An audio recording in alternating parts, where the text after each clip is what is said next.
சரி, டுமில் மணி எவ்வளோ நியாயமானவோ நம்ம செக் பண்ணி பார்ப்போம். சம்பளத்தில் ஒரு 100 எக்ஸ்ட்ரா கொடுத்து திருப்பி கொடுப்பானா கேட்டு பார்ப்போம். ஏ டுமில், முதலாளி இந்த பக்கம் சம்பளம்.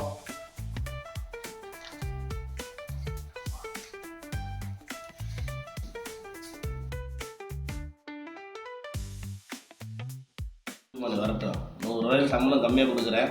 என்ன பண்ணுறாலும் பாட்டோம். ப்ராடக்ட் பையன் நேற்று எக்ஸ்ட்ரா 100 ரூபா கொடுத்தேன், அவன் வாடி பேசாமல் எடுத்துகிட்டு போயிட்டான். இன்னைக்கு 100 ரூபா கம்மியாக கொடுக்குறேன், என்ன பண்ணுறான்னு பார்க்கலாம்.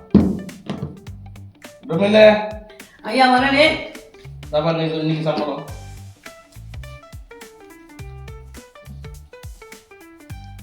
முதலாளி ஏப்பா, 100 ரூபா சம்பளம் கம்மியாக கொடுத்துருக்கீங்க. நேற்று நான் 100 ரூபா எக்ஸ்ட்ரா கொடுத்தேன், நீ திருப்பியே கொடுத்த. முதலாளி ஒரு தடவை தப்பு பண்ணா உங்களை மன்னிக்கணும், 2வது தப்பு பண்ணா உங்களை திருத்தணும் முதலாளி.